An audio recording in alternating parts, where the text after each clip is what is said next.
So hello guys and welcome back to my channel Himalayan Diwali. I'm Rahul and once again I'm here to explore one another temple, and this time we are going to explore Kalka Mata temple situated at the city Kalka in Haryana. So the temple behind me is Kalka Mata temple. So we are going to visit it, explore it and tell you each and every information about the temple. So this is the main gate of the temple. ये मंदिर कालका Shimla highway के ऊपर बना हुआ है। ये आप देख सकते हैं, ये कालका शिमला हाईवे है और बिल्कुल रोड साइड पे ये मंदिर बना हुआ है। और मंदिर के सामने बहुत सारी शॉप्स हैं जहाँ से आप प्रसाद या पूजा की जो भी सामग्री है वो खरीद सकते हैं। And this is the main gate of the temple. और जैसे ही आप मंदिर की मेन गेट से अंदर एंटर होते हैं तो सबसे पहले राइट साइड पे आपको एक मौनी बाबा की समाधि देखने को मिलेगी। ये हमेशा मौन धारण करके रहते थे, इसलिए इन बाबा का नाम मौनी बाबा पड़ गया था। और ये हमेशा माता के ध्यान में लीन रहते थे और जो भी भक्त यहाँ पे माता से कुछ मांगने आता था, यदि मौनी बाबा उन्हें आशीर्वाद दे दें सो उनकी सारी मनोकामनाएं पूर्ण हो जाती थी। ये देखिए यहाँ पे मौनी बाबा की मूर्ति बनी हुई है। ये बहुत बड़े सिद्ध पुरुष थे। और यहाँ से जैसे ही आप मंदिर के अंदर जाते हो सो आपको बहुत सारी और मूर्तियाँ यहाँ पे देखने को मिलेगी। सबसे पहले यहाँ पे बजरंगबली की आपको मूर्ति देखने को मिलेगी, ये देखिए। और बजरंगबली की मूर्ति के बाद यहाँ पे माँ दुर्गा, महिषासुर मर्दनी यहाँ पे देखने को मिलेगी। और इनके बाद भगवान नरसिंह और प्रहलाद यहाँ पे। और इसके नीचे यहाँ पे भक्तों के बैठने के लिए स्थान बना हुआ है जहाँ पे भक्त जो है माता का भजन कीर्तन यहाँ पे कर सकते हैं। और इसके बाद यहाँ पे भगवान भोलेनाथ का मंदिर आता है। देखिए बहुत ही बड़ा शिवलिंग और बहुत ही सुंदर शिवलिंग यहाँ पे बना हुआ है। इसके बाद भगवान भोलेनाथ और माँ पार्वती की यहाँ पे मूर्तियाँ बनी हुई है, ये देखिए बहुत ही सुंदर प्रतिमाएं हैं। इसके बाद महाकाली की बहुत ही सुंदर प्रतिमा यहाँ पे बनी हुई है, बहुत ही विशाल और सुंदर प्रतिमा, ये देखिए। और इसके राइट साइड पे यहाँ पे भंडारा भवन बना हुआ है। जो भी भक्त यहाँ पे आते हैं वो भंडारा इसी जगह पे ग्रहण करते हैं। और यहाँ पे पानी की भी सुविधा है। और ये देखिए जो आप सामने गेट देख रहे हैं, इसी गेट के अंदर जो है मंदिर का गर्भगृह है जहाँ पे माता की पिंडी विराजमान है। और वो भी हम आपको दिखाएंगे, ये देखिए इसी जगह पे माता विराजमान है। ये जो मंदिर आप देख रहे हैं ये प्राचीन मंदिर है और बाहर से ये मंदिर बनता रहा है, लेकिन जो सबसे छोटा अंदर आप मंदिर देख रहे हैं यही सबसे पहले यहाँ पे हुआ करता था। और ये देखिए इसके बाद हम आपको माता की जो पिंडी है उसके दर्शन करवाते हैं। इसी जगह पे देखिए माता यहाँ पे विराजमान है। और जैसे ही गर्भगृह से आप बाहर आते हैं सो राइट साइड पे आपको यहाँ पे एक यज्ञशाला देखने को मिलेगी। ये देखिए यहाँ पे यज्ञशाला है जहाँ पे बहुत सारे श्रद्धालु जो है बैठ के माता का यज्ञ कर सकते हैं। और इसके साथ ही यहाँ पे एक गुरुद्वारा भी बना हुआ है और यहाँ पे बहुत सारी समाधियाँ भी है जो हम आपको दिखाएंगे। और जो यहाँ पे मंदिर के पुराने पुजारी होते थे उनसे मंदिर के बारे में जानने की कोशिश करेंगे। So we are having Mahant Shri Darshan Giri with us. We will try to gather some information about the temple and the place from him. So बहुत बहुत स्वागत है आपका हमारे चैनल। जय माता की। सो महंत जी, जैसा कि ये कालका माता का मंदिर है, इसके बारे में आपसे जानना चाहेंगे कितना प्राचीन ये मंदिर है और कब यहाँ पे माता प्रकट हुई थी और किस तरह से प्राकट्य हुआ था माता जी का। जो ये मंदिर है ये पांडवों के टाइम का है। जब पांडवों को वनवास हुआ 12 वर्ष का, तो 1 वर्ष का अज्ञातवास हुआ था उनको। तो ये सारी विराट नगरी थी ये सारी, तो विराट के राजा में और यहाँ पे रहने लग गए थे। तो जैसे भीम है रसोइये का काम करता था, अर्जुन है गाँव की देखभाल करता था, सारे अपने अपने काम करते थे विराट राजा के नगर में। तो जहाँ भी ये पिंडी है तो एक श्यामा नाम की गाय थी, उसमें उसी का दूध पीता था वो राजा। तो कुछ दिन से उस गाय ने दूध देना बंद कर दिया। तो राजा ने देखा, पीछा करने के लिए भेजा उनको कि भी इसका दूध कहाँ जाता है, कौन निकालता है। तो अर्जुन उसका पीछा करते करते यहाँ पे जब पहुँचे जहाँ पे ये पिंडी है, तो क्या देखा उसने, गाय यहाँ खड़ी हुई और पिंडी के ऊपर अपने आप ही धारा गिर रही है। तो उसने बड़े देख के अचंभित हुआ, क्या हुआ। उसने अपनी योग विद्या से माता का ध्यान लगा के जब देखा तो माता ने उसको साक्षात दर्शन दिए कि भाई यहाँ पे मेरा स्थान है और तुम्हारे द्वारा ही ये निर्मित किया जाएगा, आप इसको निर्मित करें और मैं आपके युद्ध के समय आपका साथ दूंगी। तो अर्जुन ने माता को नमस्कार किया, उसका आशीर्वाद लिया। तो उसी रात को माता ने राजा विराट को दर्शन दिए कि भी यहाँ पे मेरा स्थान है और इसका निर्माण कार्य शुरू किया जाए। तो राजा ने वो स्वप्न सारा को बताया। तो पांडवों ने द्वारा अपने हाथों द्वारा इस भवन का निर्माण किया। जहाँ पे ये पिंडी है ये स्वयंभू है, ये खुद प्रकट है यहाँ पे। तो पांडवों के द्वारा बनाया गया है ये। और जो सामने जो मूर्तियाँ हैं वो पांडवों द्वारा स्थापित की गई हैं।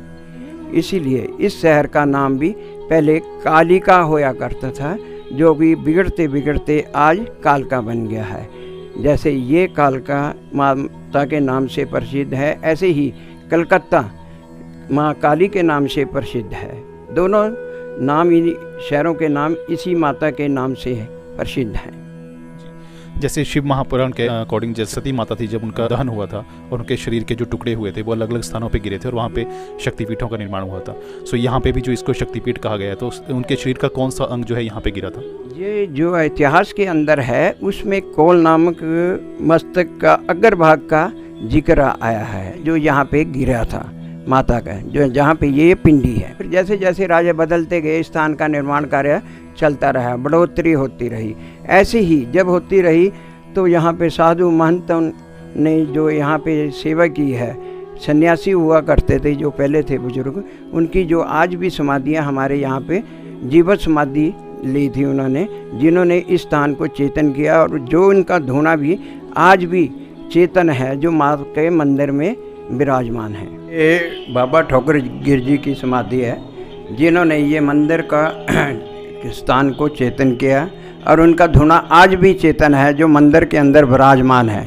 इन्होंने ये जीवित समाधि यहाँ पे इस स्थान पे ली थी और इन्हीं के द्वारा हम आगे से आगे, ये सन्यासी थे, फिर हमारे बुजुर्ग भी सन्यासी थे, आस्ते आस्ते होते होते आगे आगे गृहस्थ में चले गए, जो वे आज भी यहाँ पे ये विराजमान है। उनकी समाधि, इनकी समाधि पे आने से भी बच्चों की मनोकामना पूरी होती है और साध संगत के सारे मनोकामना पूरी करते हैं। जैसे कि आप बता रहे हैं ये जागृत समाधि है, मतलब उसमें वो जीवित थे जब उन्होंने ये समाधि ली? हाँ, ये जीवित थे, जीवित ही समाधि ली थी उन्होंने अपने योग निद्रा से। जब भी उनका समय आना था, उनको पहले पता लग गया था, वो समाधि में बैठ के अपने शिष्यों द्वारा उन्होंने ये समाधि ली थी। जीवित समाधि है, चेतन समाधि है ये। इसके बाद और भी यहाँ पे बहुत सारी समाधियाँ बनी हुई हम देखना चाहेंगे। इसके बाद जो जो उनके शिष्य पूरे होते रहे हैं, उनकी भी समाधियाँ में साथ में लगी हुई है, वो भी हम देखना चाहेंगे बाबा जी।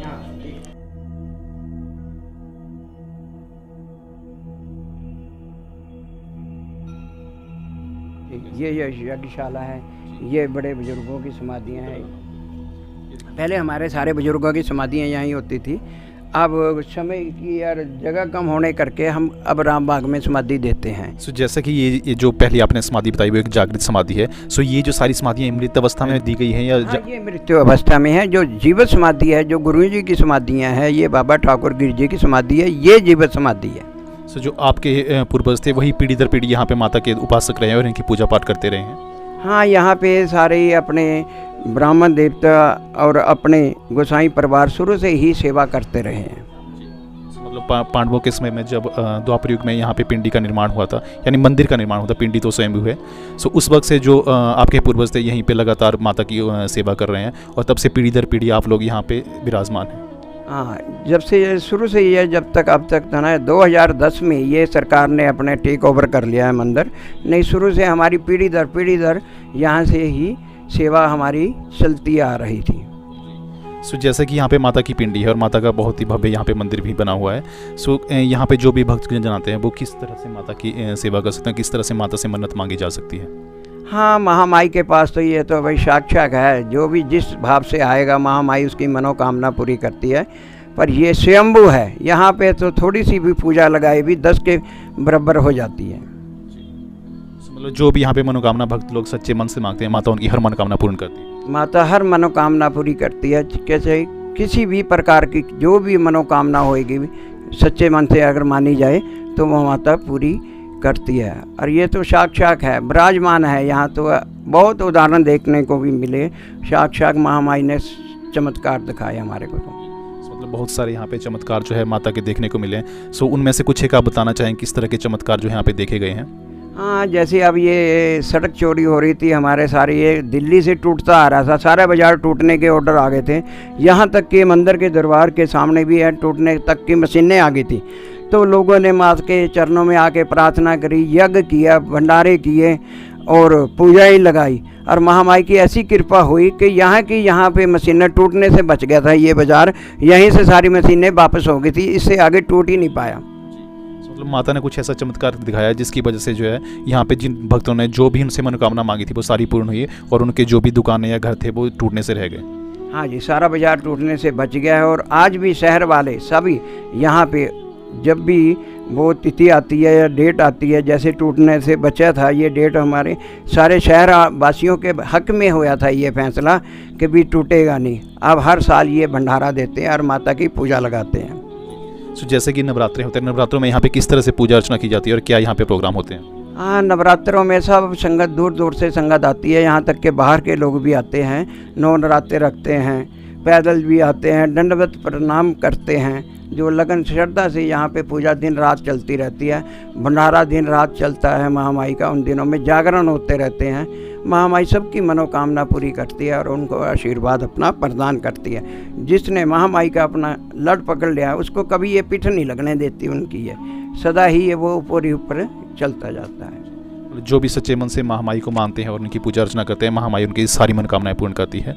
माता उनकी खुशियों से सारे की झोली भरती है और अपने अपने चरणों में उनको वास देती है। सो जैसे कि नवरात्रों में यहाँ पे भक्तजनों की बहुत ज़्यादा भीड़ रहती है, तो क्या उसमें यहाँ पे मेले का भी कोई प्रबंध होता है? हाँ, मेला भरता है, नवरात्रों में पूरा मेला भरता है। लाइनें बहुत लंबी लंबी लाइनें लगी हुई होती है, संगत बड़ी दूर दूर से आती है, लाइन में मत्था टेकता है। प्रशासन भी साथ देता है, पूरा सहयोग दे के दर्शन कराता है माता के। और यहाँ पे सुबह शाम जो पूजा की जाती है, जो आरती का समय होता है, वो किस समय यहाँ पे आरती की जाती है और किस तरह से आरती की जाती है? हाँ, नवरात्रों में 4 सवा 4 बजे पहले सुबह आरती होती है, शाम को 7 साढ़े 7 बजे आरती शाम को होती है। दिन में भंडारे का भोग लगता है, रात को भी भंडारे का भोग लगता है। सो यहाँ पे पंडित जी हम देख रहे हैं, यहाँ पे गद्दी है आपकी, और ये कब से यहाँ पे आपने स्थापना की और कब से आप यहाँ पे रह रहे हैं? हाँ, पहले हम लोग अंदर ही बैठते थे। हमारी तो मानती शुरू से चली आ रही थी, गद्दी बुजुर्गों की उससे चली आ रही थी। जब से सरकार ने लिया, अब हम ये साथ ही हमने इसका स्थान इसके ही चरणों में बैठे हैं, अपनी गद्दी चला रहे। महामाई की कृपा से इसका आशीर्वाद है, जो इसका हुक्म होता है लोगों के काम होते हैं, महामाई कृपा करती है। और जितने भगत जन जुड़े हुए थे हमारे वहाँ से, मंदिर से जुड़े थे, हमारे से भी उतना ही प्यार है। हम उनके ज़्यादातर लोगों के हम प्रहोत भी हैं, जो आज भी हमारे मान सम्मान करते हैं। संगत हमारा बहुत सम्मान करती है, इज्जत मान देती है, और उसी के महामाई की कृपा से हमारी गद्दी चली आ रहती है। कहते हैं लोग हाथ की खोस लेता है, मुकद्दर कोई किसी का नहीं खोस सकता। इसी द्वारा हमारा यहाँ पे चल रहा है माई के कृपा से। सो महामाई की बहुत ज़्यादा कृपा है आपके ऊपर, इसलिए पीढ़ी दर पीढ़ी जो आप उनकी सेवा कर रहे हैं, आपको ये सौभाग्य प्राप्त हो रहा है। और बहुत बहुत धन्यवाद आपका हमें अपना समय देने के लिए। बहुत बहुत शुक्रिया, बहुत बहुत धन्यवाद। साथ जो भी इसको देख रहे हैं, महामाई उनकी मनोकामना पूरी करे और सर्व रक्षा करे, इच्छा पूरी करे, तंदुरुस्तियाँ प्रदान करे, खुशियों से चोली भर दे। महामाई से हमारी यही प्रार्थना है। धन्यवाद। जय माता दी, जय माँ कालिका। जय माता। Thanks for watching, to subscribe.